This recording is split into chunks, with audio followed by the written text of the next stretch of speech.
တရားခင်ကိုဥပ္ပေတဲ့အပိုင်းအတိုင်းကပြောပြမှာဖြစ်ပါတယ်။ကျွန်တော်စတောင်းပြပါမယ်နော်။ဒါလည်းအားလုံးဒီလိုစတောင်းရအောင်နော်။ထာဝရဘုရားကျေးဇူးတော်ချီးမွမ်းပါတယ်။ဒီနေ့ဘုရားအယံကောင်းနေတယ်။ကျွန်တော်တို့ကိုချင်းထားမျိုးတဲ့ဒီနေ့မှာ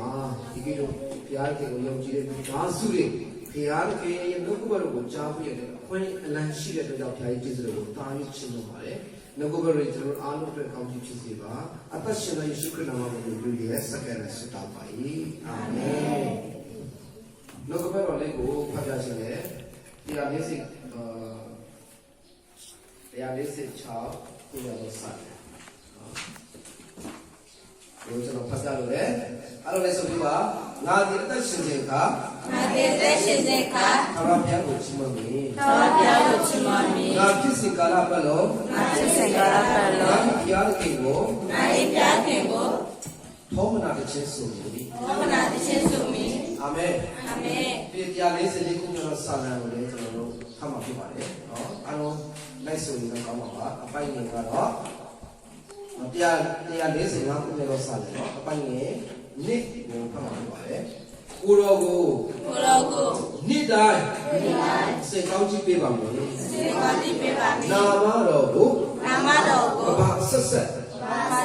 ချီးမွမ်းပါမယ်ထာဝရဘုရားသည်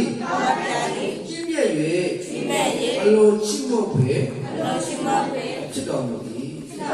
ကြီးမြတ်တော်မူခြင်းကိုစိတ်၍မကုန်နိုင်အာမင်ဒါဘုရားခင်ကို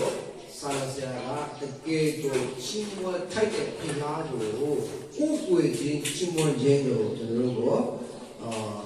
ကွာပေးအမှုရတယ်ဖြစ်တယ်လို့ဆာလဆရာရဲ့ဥပွေခြင်းကိုမြင်တဲ့အမှုရဖြစ်တယ်ဆိုတာကိုနားလည်ရပါတယ်ဒီနေ့ဘုရားခင်ရဲ့ဥပွေခြင်းနဲ့ပတ်သက်ပြီးမှကျေကာလမှာလည်းပဲသင်္ကန်းတွေအားဖြင့်ပို့ချပေးတာရှိပါတယ်နော်ကျေကာလမှာပို့ချပေးတာရှိတယ်ဒါပေမဲ့အဲ့ဒါကိုဒီနေ့ခွန်အားပေးတယ်နော်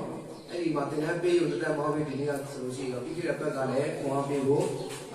နော်ဆိုပြီးမှပြင်ဆင်ထားတယ်ဒါပေမဲ့ဒီနေ့မှာလည်းခွန်အားပေးဖို့စဉ်းပြီးသွားတယ်နော်အဲ့ဒါလေးတွေ့နေပဲကျွန်တော်တို့ဘယ်လိုသွားမလဲဆိုလို့ရှိရင်တော့အေးအောင်ဆုံးချီးမွမ်းကိုယ်ကိုခြင်းဘုရားခင်ကိုကျွန်တော်ချီးမွမ်းကိုယ်ကိုနေရာမှာကျွန်တော်နံပါတ်1ထားရမယ့်အရာပါလေနံပါတ်2ထားရမယ့်အရာပါလေနံပါတ်3ထားရမယ့်အရာဆိုကျွန်တော်ဒီတကြေကာလမှာကျွန်တော်တို့တင်နေမှာ